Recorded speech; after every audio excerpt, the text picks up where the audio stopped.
Welcome to The Explainer. Today we're jumping right into the new Avengers Doomsday teaser. We're going to break down all the clues that point to what might just be the final dark journey for a hero we all love. Okay, so let's dive in, because the teaser opens with a really startling image. Thor, the god of thunder, is on his knees. And he's not just praying, you can see he's physically trembling, sweating. I mean, this is the guy who's faced down cosmic gods, right? Universe-ending monsters. And we have never seen him this consumed by fear. So, to really get why he's so scared, we've got to look at the warrior himself, because he's gone through a massive transformation since the last time we saw him. Remember the goofy, almost joke-like Thor from Love and Thunder? Yeah, he's gone. And what we're getting instead is the return of that serious, focused warrior from Infinity War, a tone the Russo brothers are masters at creating. This isn't just a style change, It's a huge sign that Thor is back to business. So the most important thing to get here is that this shift isn't just about looks. It's a clear signal that whatever threat he's up against is on a completely different level. The fact that he's wielding Stormbreaker again, that's a major clue that the stakes are cosmic, once again. But what could possibly push him this far, to this level of desperation?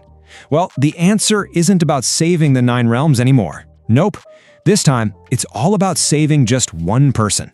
And this, right here, this is the heart of it all. His prayer to Odin isn't for victory. It's not for more power. It's just for survival. He's not fighting to be a hero anymore. He's fighting for the chance to get back to his adopted daughter, Love. He just wants to be a father. So what's the deal with Love? Why is she in so much danger? Well, it's cosmic, and it's all tied back to where she came from. You really have to understand what she is to get why she's at risk.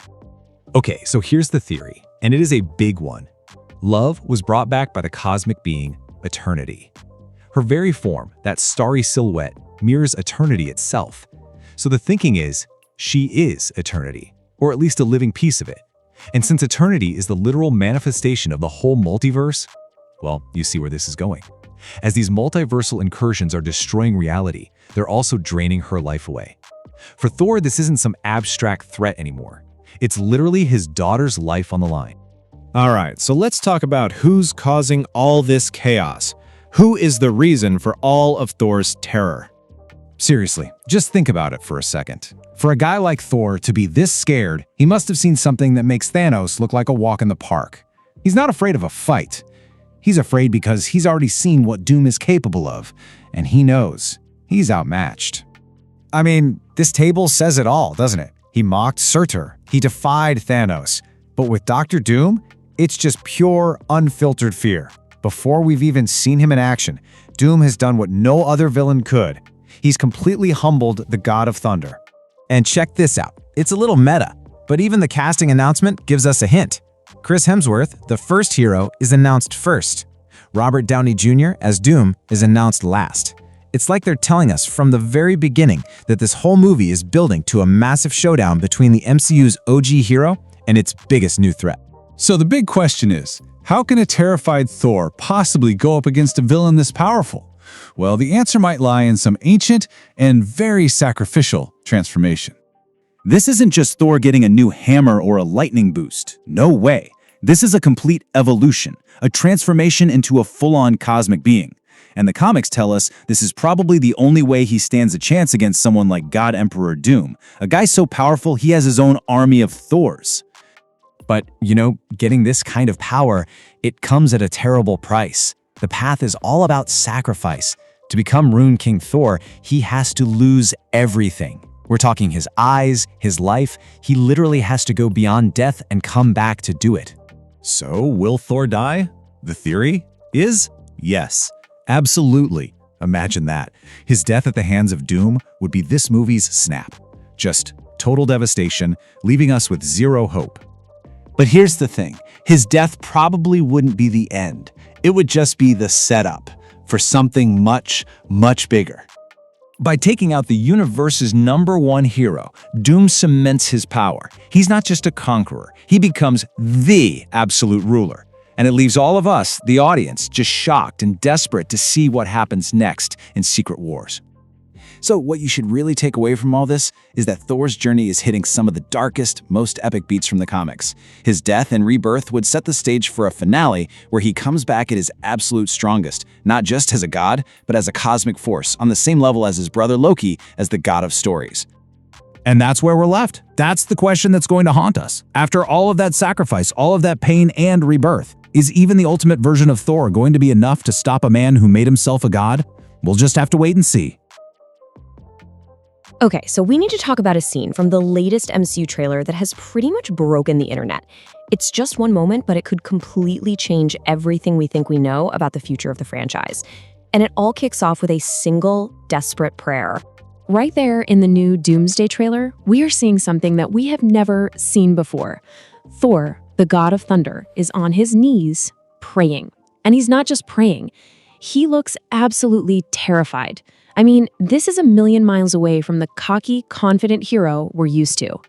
I mean, just look at the difference here. The Thor from Love and Thunder? Goofy, basically invincible. But this guy? He's gone.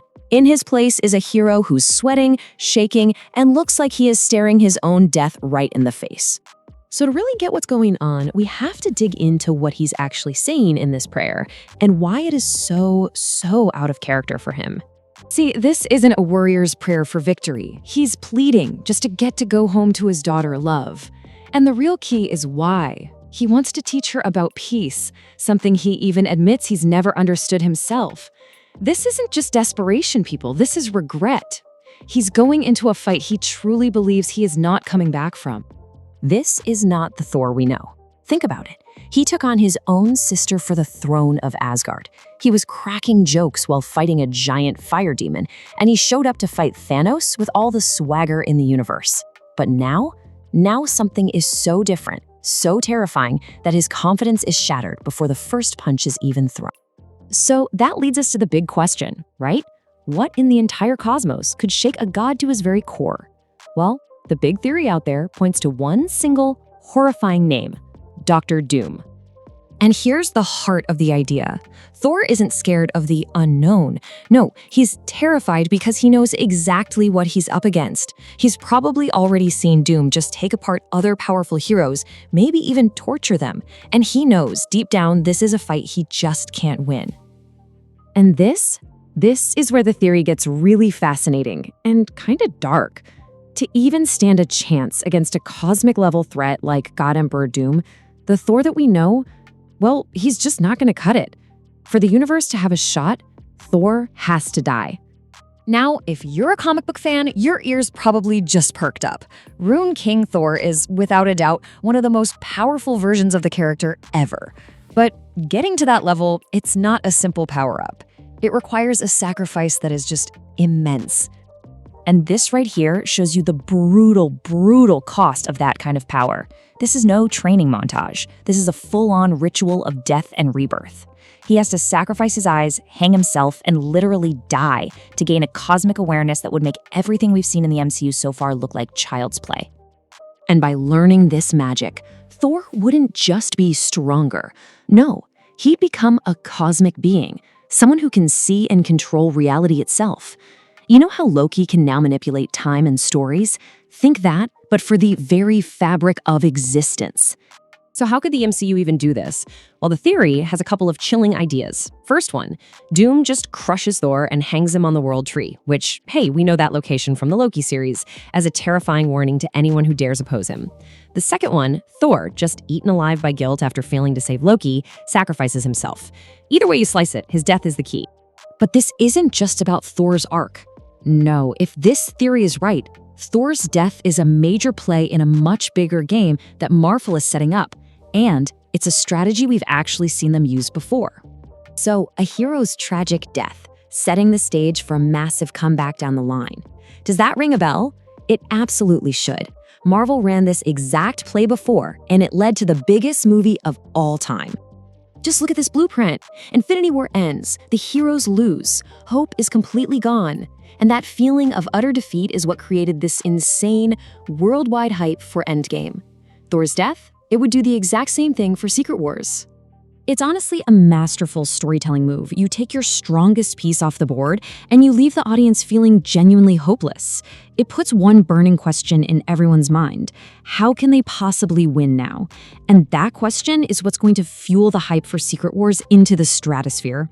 So here's the bottom line. The theory is awesome, and the potential for a truly epic story is right there. But a story this dark, this important, needs a serious tone and some real emotional weight, something we haven't always gotten from the MCU lately. To nail this, they have to commit to it. No easy jokes, no pulling punches. The big question is, can they do it? What do you think?